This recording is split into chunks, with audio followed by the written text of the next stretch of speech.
Show and Tell by Patricia Relf, illustrated by Tom Cook.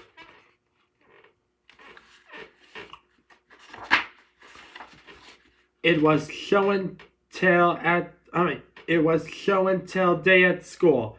Everyone brought something special to show to the class during show and tell time. Betty Lou hid hers in her cubbyhole. Bert put a big box in his cubby. He wouldn't tell anyone what it was inside. I wanted to be a surprise, he said. Oh.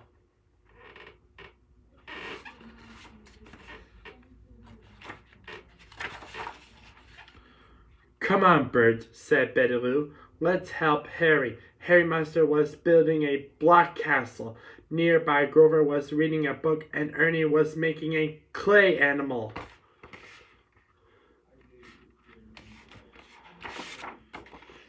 Soon everyone gathered around the teacher. Psst, Betty Lou, Bert whispered. It is show and tell time. Not yet, Bert, said Betty Lou. It's story time. Bert had trouble keeping in his mind on the story the teacher read to the class. He was thinking about his show and tell surprise.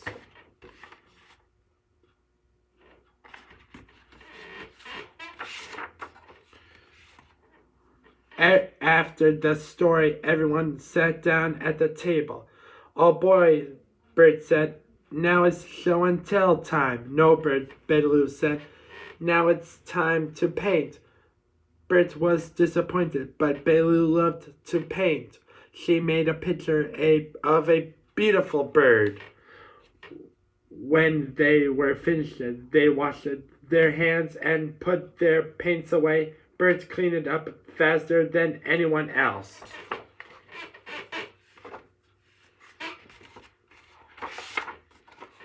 At last, everyone was ready for show and tell. Bert could hardly wait for his turn. Cookie Monster was first.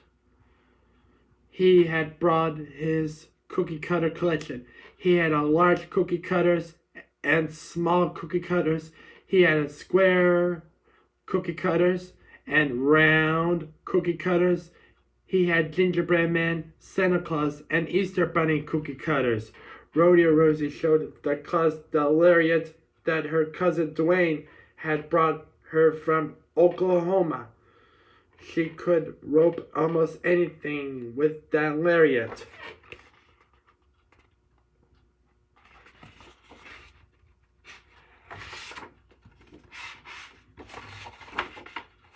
Josie showed the class her new roller skates and skated in a figure eight. New rules. Ernie paraded around the classroom to a marching beat that he played on his drum.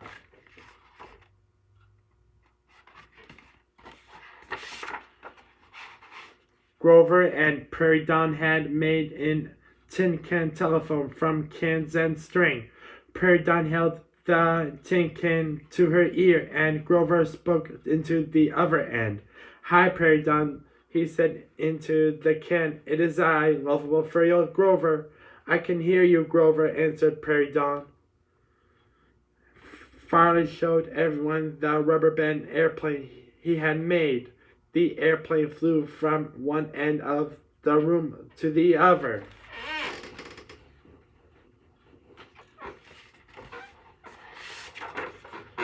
Harry Munster had brought his dancing shoes for show and tell. He demonstrated a leap that he had learned in dancing class. Jamie went to his cubbyhole to get what he had brought. It was a large pumpkin that he had helped his mother to grow. At last, it was Bert's turn. He hurried to his cubby to get his surprise for show and tell. But when Bert opened the box, it was empty. Oh no, he wailed. I brought a special surprise to share with you for show and tell. Bernice, my pet pigeon. But now she's gone, gone, gone.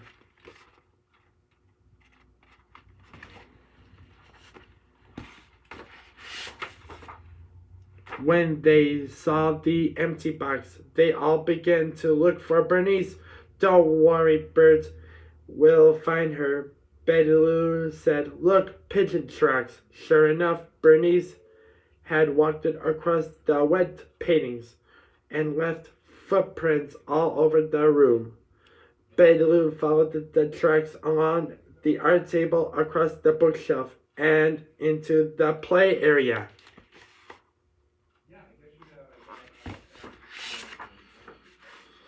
Shh, said Betty Lou. I think I know where Bernice is. She crept up into Harry's black castle, lifted up a block from the roof, and out flew Bernice. Bernice, Bert cried, holding his arms out to her. Hey, she liked in my castle, said Harry Monster. Catch her, everyone yelled, but Bernice was scared by all the noise. She flew all around the room and no one could reach her.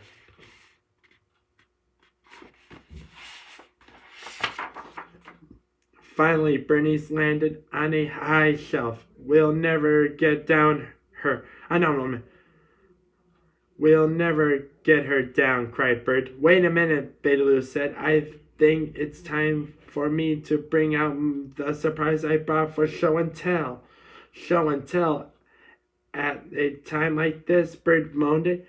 But Betty Lou was already opening her package. It's peanut butter raisin bread that I made myself, she said proudly. Be quiet, everybody, and let me try something. Betty Lou sliced off a piece of bread and crumbled it onto the floor.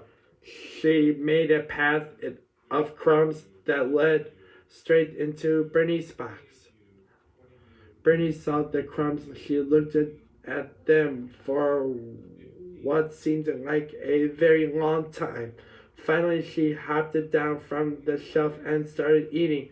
And following the trail of crumbs, she ate and ate until she ate her way right back to her box.